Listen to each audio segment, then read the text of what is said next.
Let's get educated. That's why we're here, to bring you the stories impacting K-12 classrooms and college campuses. It's time for a little education. Well, hello everyone. I am Katie Patrick, joined by David Fiorazzo. Now, before we get started with today's silliness, just a quick mention that we are building our following on Twitter. So if you spend a little time out there on the Twitter world, please search for Freedom Project. Give us a follow. It's a pretty easy thing to do. We're going to post full episodes of this show and some shorter clips throughout the week to keep you all informed as to the craziness that's happening. All right, well, we're going to head to Florida here, where Governor Ron DeSantis is set on taking back higher education by dismantling critical race theory in the DEI, or the DIE, as I like to say, indoctrination, being forced on students paying big bucks for worthless educations. David, let us know. Wonder how Alex Newman feels about this. Anyway, so go DeSantis. Again, Florida governor announced a legislative agenda that if implemented, would dismantle DEI and CRT, and would also, according to this, review and allocate $100 million of the new budget to the recruitment and retention of highly qualified faculty at state universities. Wow. I'm highly qualified now would be, you got to change the definition. But anyway, we've got a video that we want you to watch first. Check it out. And it's important that your tax dollars are funding institutions that you can be proud of. His forthcoming bill has a lot in it, defunding diversity, equity, and inclusion programs, which DeSantis said impose an agenda, opening up faculty to post-tenure review at any time, strengthening the hiring power of university presidents, plus $100 million for recruitment and retention at state universities. One of the most controversial aspects, a new core curriculum requirement for students, despite the state already requiring certain courses in math, English, or science.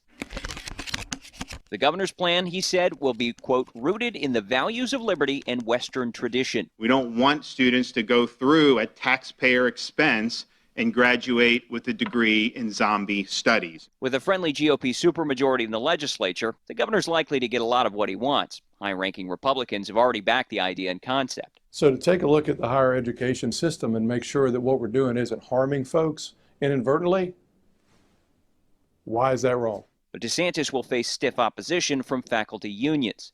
United Faculty of Florida's president among them, saying Tuesday, quote, all Floridians of all political affiliations should be outraged by these efforts to curtail speech, belief, and association in our state's higher education system. David. Katie.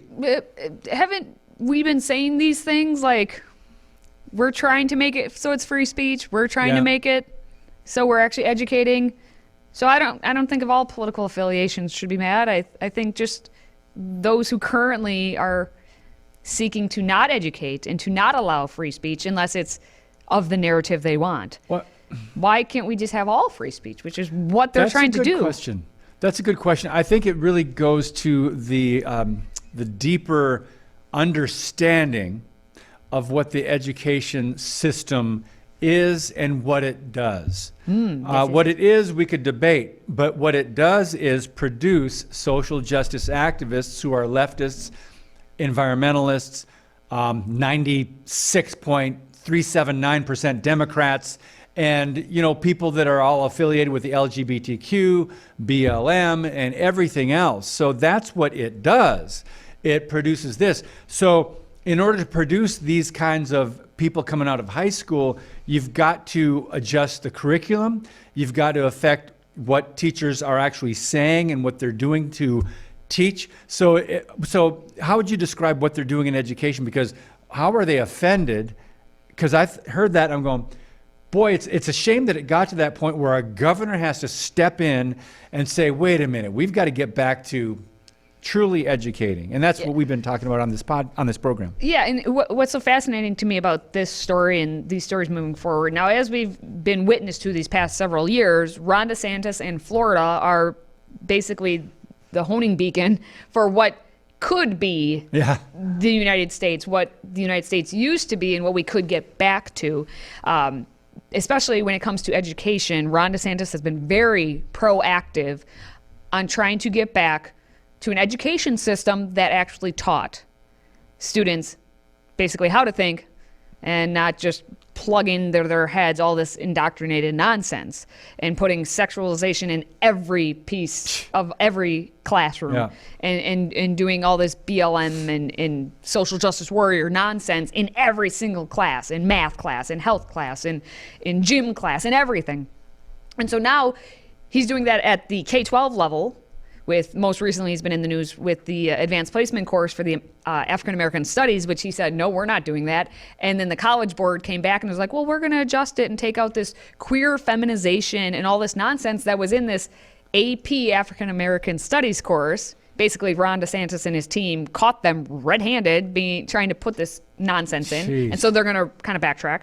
And at the college level, what we're talking about here is how he wants to dismantle all of this diversity, equity, inclusivity, the way you say it. The woke garbage. And the critical race theory in Yeah. higher education.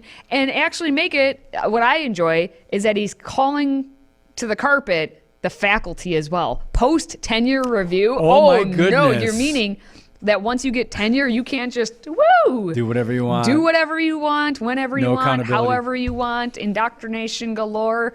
You might actually get called on what you say in the classroom. Can we just Thank you. Can we emphasize something? I was talking earlier about what the education system does.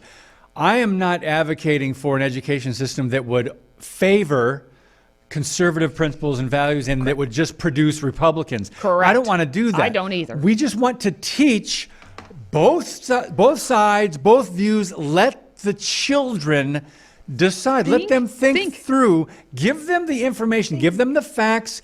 Give them the true unedited American and world history. And let the students process this. Don't tell them how to think. But I do want to point out one thing. Campus Reform analyzed DEI spending in Florida's public colleges after the State University System of Florida responded to a memo from DeSantis. Ready for this? $15 million of the $28 million that the schools spent on DEI and CRT came from public funding. And $15 million, that's just in Florida. $15 million investment. What's my return? What's my return, David? Nothing of substance. Because that's what happens is we are investing all this money, and it's just rampant at universities across the nation, not just obviously in Florida. How many millions of dollars have been paid to these people, the administration, who have these long titles about diversity, equity, Very long inclusion, titles. like very, very long. The longer the title, the less they do. That's what I've come to conclude. good. The longer the title, the less they actually do, and the more money they cost you. Yeah. Because their annual salary is $300,000+ per year per person, and how many of those are on a campus? Apparently, 15 million in Florida. All right, still to come, a think tank has just released a list of states that offer the best return on investment for college degrees. How does your state college and your colleges there stack up? We'll show you next.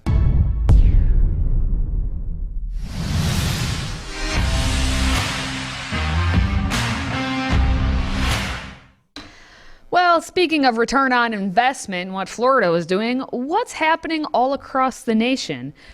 We have a new report that is out determining whether or not your college degree in your state is actually giving you anything. And so a think tank, which is the Foundation for Research on Equal Opportunity, ranked the nation's state public universities based on their return on investment and found that the best states include Drum roll. South Dakota, I missed my cue. Minnesota, Iowa, Kansas, and Pennsylvania. And the worst states are Hawaii, Montana, Louisiana, Connecticut, and New Mexico. Now, the foundation determined the return on investment, or the ROI, Roy. is based on the amount a student can expect to gain financially from each individual degree. Okay, that's what they were using. And so, according to Preston Cooper, who is a research fellow for the foundation, who wrote a summary of the findings, he basically stated that the rankings by the state will allow us to learn lessons about best practices in higher education. States with which consistently produce high ROI must be doing something right. And so he said The ROI is comparing the main financial benefit of college, which is the increase in lifetime income attributable to the degree, to the costs, including tuition and foregone earnings. So it's kind of like how do you really determine this? But he gave examples as to how it actually happened. So speaking of South Dakota, all right, so South Dakota's public colleges and universities have the highest median ROI at $217,000. Now, Minnesota was also ranked as one of the highest states with an ROI of $214,923. And Cooper said that, well, at the University of Minnesota Twin Cities, they offer several degrees with an ROI exceeding $900,000. And that includes if you majored in marketing, mechanical engineering, and finance. Coming in at a close third is Iowa with $214,015. And Cooper said that, like at Iowa State University, is far and away the most valuable player in the Hawkeye State. The school's mechanical engineering program graduates nearly 500 students per year and supplies a median ROI of nearly $925,000. So basically, what he said, how Cooper summarized this is, the high ROI states commonly have a well-developed technical college system. So you're saying technical colleges where you go to the university for like 2 years, maybe 2.5, and you take classes that will directly benefit you as you go on to your first job, which could become a career, because many of those technical college careers, you start as apprentices and then it becomes your whole career, not just a job to you. They're teaching actual applicable skills at the college level, and then they get paid for it? You don't say, David. Yeah. You don't say. How the world works. Isn't it interesting in that graphic, the three states border each other? The highest ROI, the highest return on investment. We've got Minnesota, South Dakota. I've got friends in Minnesota, and Iowa. No, I mean, and it's interesting. Yeah, in that part of the country that they're doing well. So and I, as being a proud Midwesterner, even though Wisconsin's not on there, the technical college system playing a huge role in that. And because the people in those states tend to be hard workers, blue collar workers who want to go into professions where they can use their hands, they can like be focused and solve a problem. There's a problem, they solve it. Plumbers, like mechanical engineering being in there as something, but welders, electricians. In those states, there tend to be more people who are interested in those things, more people who are needed in those things. And so it makes sense to me that you would get a high ROI, because in today's world, how many of you even know how to screw in and out of a light bulb there? How many of you need to know how to do something that simplistic? You certainly don't know how to unclog toilets anymore. So if you want to make a lot of money, become a plumber. I'm telling you right now. Now, let's take a look at the bad universities, or the bad states of their universities. David, who's there at the bottom? Well, Hawaii, as a matter of fact, is ranked as one of the lowest states with a ROI, return on investment, of negative $5,720. True story, Katie. 54% of undergraduate programs at the Aloha State's public colleges and universities have negative ROI, meaning the typical student is financially worse off for having enrolled. Even the state's flagship school, the University of Hawaii, has negative ROI programs. The popular psychology major graduates hundreds of students per year, but leaves enrollees worse off by around $78,000. Ouchie, which makes sense to me because Hawaii is just so expensive to begin with. So then you're just the expensiveness of being in Hawaii alone, and then you're picking majors that are unless, from what I've heard from other people who are interested in psychology, unless you go on and get a grad degree, a degree in psychology does nothing for you. You have to go for advanced training and getting different licenses and stuff. But we also have the foundation did something kind of cool where they looked specifically at the nation's most valuable programs. Yes, okay, not just the states, but they looked at the most valuable programs. And so the nation's top rated program is the University of Texas at Arlington's nursing program. Yep. Second is Ohio State University's nursing program. And third is Indiana University Bloomington's business program. And now Cooper, again, he said that 23 programs on the MVP list are in registered nursing. So if you're looking for a major right now, anyone out there, listen up. Nursing. Because guess what? We have a population that is getting older, getting more unhealthy, and apparently, as we report on here, needing different surgeries because we're crazy. Anyway, so there are 18 in the business fields and then 18 in computer science. So mechanical engineering and finance have reputations as lucrative majors, but they account for a smaller share of the programs on the list. So hey, there you go. You have options. All right, well, coming up, we have a new report that suggests universities should start treating students and their families like customers. But will that devalue college degrees? We're going to talk about it. Today's show is sponsored by our friends at MyPillow. Save up to 66% on pristine quality bedding, towels, slippers, signature pillows, and much more when you use the code EDUCATED. That's EDUCATED. EDUCATED. Support this show and a great American company.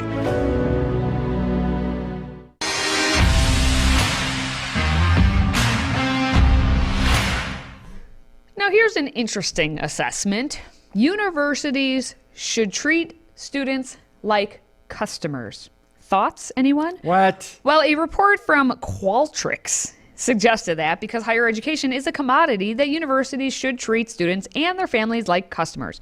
All right, well, Qualtrics is a consulting company that helps businesses and organizations improve products and services, and they give recommendations based on interviews with more than 7,000 education community members and over 2,500 education employees worldwide. Now, according to the report they put out, they say that thinking of education as a commodity is a long-standing taboo, but it's time to push back on this outdated way of thinking.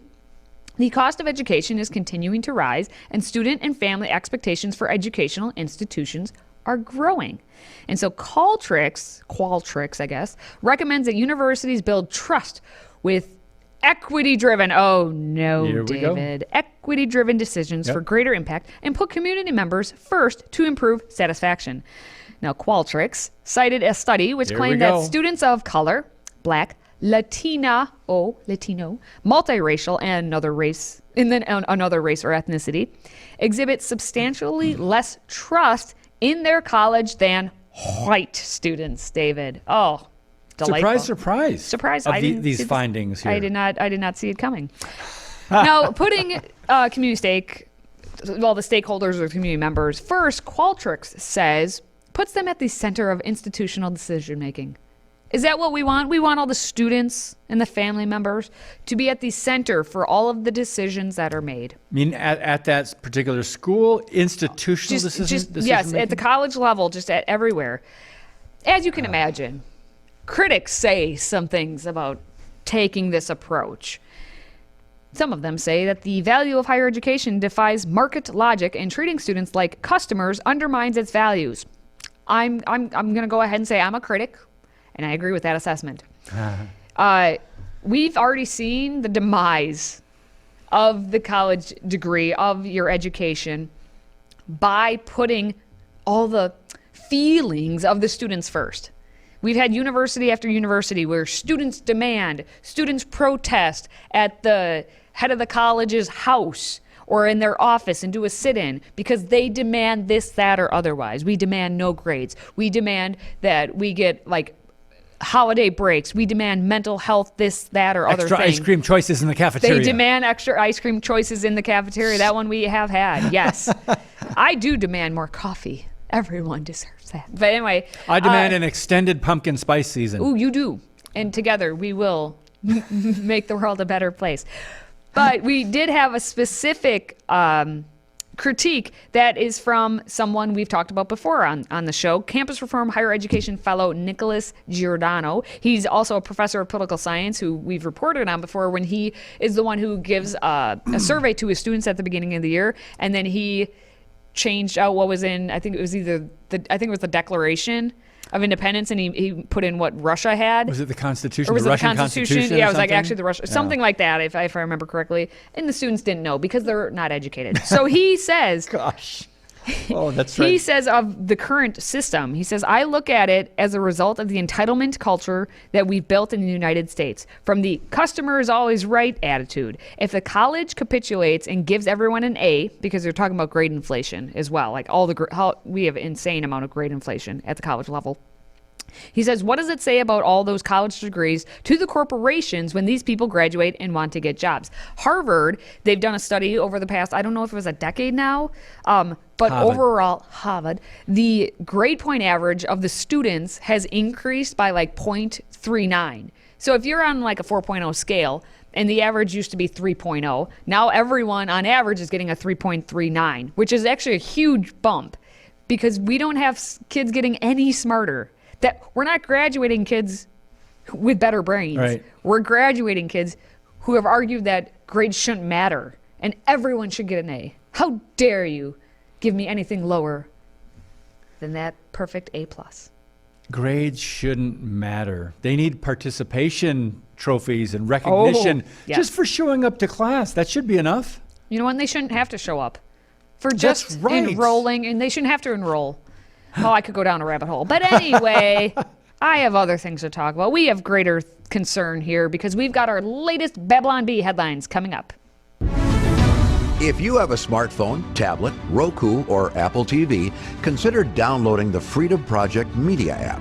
It's 100% free and includes all of our weekly shows, plus lecture series, archive programs, and award-winning animated videos for families like the Presidential Minute, Battles of America, and Heroes of the West. Don't rely on the social media giants to keep you informed. Simply download the Freedom Project Media app from your app store and allow notifications. And we'll let you know when a new video is ready.